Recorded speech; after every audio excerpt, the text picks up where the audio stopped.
Dear Lady Love TV, Billionaire's Martyr Lover. Tunghay na po natin ang ikalawang bahagi. Nakakaasar ang kakulitan ni Mama, sabi ni Francis kay Fatima. Magkayakap sila sa loob ng isang hotel room at kumot lang ang tumatakip sa kanilang kahubaran. Katatapos lang nilang mag-lovemaking. Kahit hindi magandang topic ang binuksan ni Francis, mas piniling namnamin ni Fatima ang kasiyahang nararanasan mula sa pag-iisa ng kanilang mga katawan. Isiniksik pa niya ang sarili sa katawan nito. Bakit? Curious na tanong niya. Isinasama ba naman ako sa US? Hindi ka agad nakakibo si Fatima. Hindi iyon isang simpleng pangungusap para sa kanya. Malakas ang kutob niya na inilalayo si Francis ng mama nito sa kanya. Nag-aaway na nga kami eh.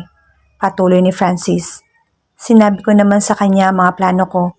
Gusto kong patunayan sa lahat na kaya kong tumayo sa sarili ko. Pinag-aaral na niya ako. Kung gagamitin ko ang impluensya niya, di parang siya na rin yung nagpatakbo ng buhay ko. Hindi ka sasama sa kanya? Tinitigan siya ni Francis. Para iwan ka rito? No. It will never happen, Fatima. Ganun na lang ang kaligayahang pumuno sa puso niya dahil sa narinig. Humilig siya sa dibdib nito. I love you, Francis. Mahal kita, Fatima. Mahal na mahal. Hindi ako makakatagal na hindi na kita nakikita. Papayag lang akong sumama sa US kung kasama ka rin. Hindi naman pwede yon. Pwede. Let's get married. Nagulat siya. May plano pa tayo, hindi ba? Nakikita ko rin naman ang punto ni Mama. Mas maraming opportunity sa US. Yun nga lang, hindi ako matutukso sa mga opportunity doon kung magkakahiwalay naman tayo. Pero kung mayroong chance para maging magkasama tayo, why not? Akala ko ba gusto mong patunayan na kaya mong umunlad sa sarili mong sikap? Tukso ni Fatima. Sweetheart, magagawa ko rin yun kahit nasa Amerika na tayo. Baka nga mas mabilis pa nating maabot ang mga pangarap natin pag nandoon na tayo. Magpakasal na tayo. 22 pa lang ako.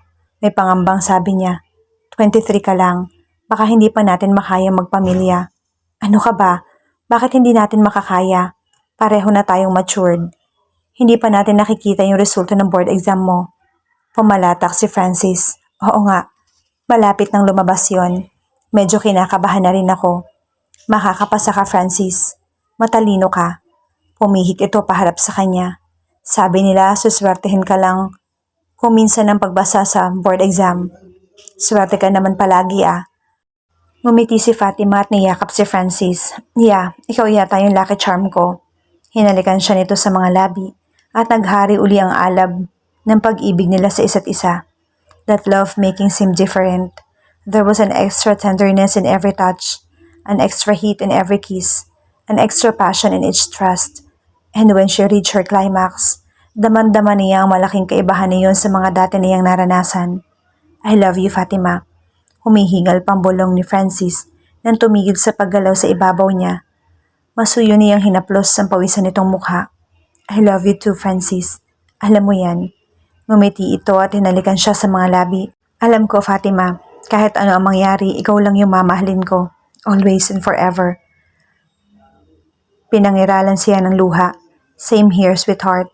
Wala akong ibang lalaki mamahalin kundi ikaw lang. They shared another tender kiss. Parang ayaw na nilang matapos iyon. At ubili pa na maghiwalay ang mga labi nila. Iba ang kaligayahang pumupuno sa dibdib ni Fatima ng mga sandaling iyon. Ayaw man niya mag-isip ng negatibo. Parang mga negatibong ideya naman ang nagsusumiksik sa likod ng kanyang utak. May kutob siyang may mangyayaring hindi maganda. Kaya nga ba, kahit mahirap ipaliwanag, hindi rin niya gusto makadama ng sobrang kaligayahan. Kasibihan na may kapalit na lungkot ang sobrang saya. O bakit tulala ka? Tukso ni Francis. Wala. Kinuha niya na ang sariling damit at nagsimulang magbihis. Ihahatid na kita, sabi nito at kumilos na rin. Tumango siya. Hindi na maipinta ang mukha ni Fatima. 11:00 na ng umaga pero hindi pa siya tinatawagan ni Francis. Nasanay na siyang tuwing umaga, tumatawag ito sa opisinang pinapasukan niya. Kahit naiinis na, hindi naman niya maitatangging kinakabahan na rin siya. Mapamahiin pa naman siyang tao. Hindi mawala sa isip niya na baka may kapalit ang sobrang kaligayahang nadama niya na nagdaang gabi. Isang buntong hininga ang pinakawalan niya. Kaysa naman kung ano-ano pumasok sa isip, nagpasya na siyang tawagan si Francis. Hindi niya ugaling tawagan ito. Ang katwiran niya, ang boyfriend ang dapat mauunang tumawag sa kanya. Pero hindi na rin siya nakatiis. Ma'am Fatima, sabi ng kasambahay na magpakilala siya. Fatima na lang. Alam mo namang hindi ako sanay na tinatawag na ma'am. Nandyan ba si Francis? Ay naku ma'am, Fatima. Maaga silang umalis ni Senyora. Darating kasi si Ma'am Jessica. Susunduin nila sa airport. Baka nga pagbalik na yon. Nakaluto na nga si Manang ng lunch. Puro mga paborito ni Ma'am Jessica ang pinapaluto ni Senyora. Ah, ganoon ba? Sabi niya, hindi maitago ang lungkot sa boses. Ay oo, parang anak na kasi ni Senyora si Ma'am Jessica. Yung guest room nga, ipina-general cleaning pa. Samantalang palagi naman yung nililinis. Busy nga kami lahat dito. Parang palaging may fiesta rito. Senyora kasi, asikasong-asikaso niya palagi si Ma'am Jessica. Basta nagbabakasyon dito. Maya't maya nagpapaluto ng mga paboritong pagkaing Pinoy. Sa bagay, masarap din naman pakainin si Ma'am Jessica. Puring-puri niya yung luto ni Manang. Ah, baka naabala na kita, Yoli. Sige, salamat. Ay, oo nga. Hindi ko pa nadadakot yung winawalis ko eh. Sasabihin ko na lang po kay Sir Francis na tumawag ka. Nang ibaba ang telepono, hindi maipaliwanag ni Fatima kung bakit ganoon na lang ang kanyang panlulumo. Hindi niya alam kung nagtatampo siya kay Francis o magsiselos. Parang ayaw tanggapin ang isip niya na nagawa nitong hindi siya tawagan dahil lang kay Jessica. Ang dami naman telepono sa paligid. Bakit hindi ito nakagawang makatawag sa kanya kahit sandali lang? Tahimik niyang binalikan ang trabaho at pinilit ang sarili na mag-concentrate doon. Fatima, phone, sabi ng kasamahan niya. Lalaki, tukso pa nito. Biglang sumigla ang pakiramdam niya. Mabilis na tumayo siya at sinagot yung tawag. Francis? Francis ka naman dyan. Si Jake pala ang nasa kabilang linya. Ako ito, ang pinaka-pogi mong best friend. Bahagya siya natawa sa kabila ng pagkadismaya. Oo na, pinaka-pogi na. Bakit napatawag ka? Andaray mo naman. Magbabago yata yung isip ko eh. Huwag kang maarte. May sumpong ako. Bakit ka tumawag? Ano ka ba? Di ba ililibre sana kita kaya lang hindi tayo natuloy? Gusto mo ngayong lunch na lang? Wow, Jake. Mukhang mapera ka talaga ngayon ha. Ikaw pa ang nagpapumilit man libre. Sige nga, saan mo naman ako ililibre? Aba, depende sa'yo. Napasipol siya. Aba, galante. Di ba sabi ko nga kumita ako? Ang laki ng komisyon ko, Fatima. 2 kotse ang naibenta ko kamakalawa. Binayaran ng cash. Samantalahin mo nang may pera ako dahil sa susunod, ikaw naman ang manlilibre sa akin. Shoot. Pero Jollibee lang ha. McDo. Kuripot. Hihintayin kita sa lobby mamayang lunch break ha. Bumaba ka agad at baka mainip ako. Magbago pa yung isip ko. 11:59 nasa lobby na ako. Tatawa-tawang sabi ni Fatima. Pansamantalang nakalimutan niyang masama yung loob niya kay Francis. Palibhasa namimiss na rin naman niya si Jake. Hindi na sila masyado nakakalabas dahil sa mas pinagbibigyan niya ng oras si Francis syempre pa. 1:30 na, kunwari reklamo pa ni Fatima kay Jake nang pabalik na sila sa office niya. Late na ako ng 30 minutes. Tumigil ka Fatima. Hindi naman mahigpit sa oras yung boss niyo. Ikaw ang mismo may sabi sa akin yan kanina lang na kumakain tayo. Napabungis ni siya. Di naman pala eh. Sinagad mo naman agad yung panlilibre pati merienda. Oo ba? Ano, magkita tayo mamayang 3:00? Sa Glorieta naman tayo. Umiling siya. Hindi na no. Hanggang hapunan na ipapakain mo sa akin. Tingnan mo nga yung tiyan ko. Ang laki na sa kabusugan.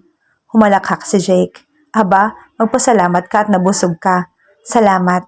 Mabilis naman sabi niya. Welcome. Dediretso na ako. May prospective client ako dyan sa kabilang building. Malay mo, makabenta uli ako ng kotse. Ay, oo nga. Para ilibre mo uli ako. Sure, Fatima. Pumasok na sa building si Fatima at tumiretso naman ang lakad si Jake. Paglagpas niya sa guard, nagulat pa siya nang makitang may naghihintay sa kanya. Francis?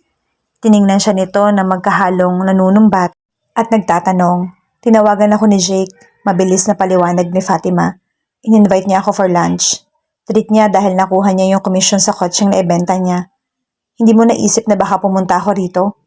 Mababa pero halata ang tinitimping galit na sabi ni Francis. Natigilan siya at napatingin sa mga empleyadong mapupunta na ang pansin sa kanila. Aalis na ako, sabi ni Francis. Natigilan siya at napatingin sa mga empleyadong nagpunta roon. Teka, saan ka pupunta? Habol niya. Fatima, tara na. Late na tayo. Sabi ng kasamahan niya na mukhang kagaya niya sa labas din na ng halian. Sandaling nakuha nito ang atensyon niya. Nalingunin uli niya si Francis. Mabilis na itong nakalayo. Napailing na lang siya at sumunod na rin sa kaopisina na sumakay ng elevator. Tuluyan na siyang nawala sa kondisyon pagtatrabaho. Hindi niya maintindihan. Kanina lang matunog ang tawa niya. Ngayon, hindi na naman maipinta ang kanyang mukha. Kung kanina, hindi niya maintindihan kung anong nararamdaman kay Francis. Ngayon ay tukoy na tukoy niya na. Naiinis siya rito.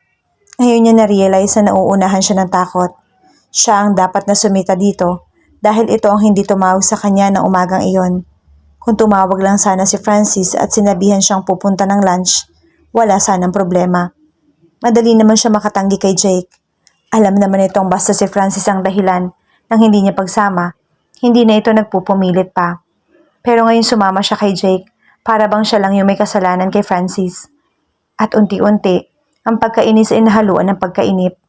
Inaasahan niyang tatawag si Francis. Ganoon naman ito basta may problema sila.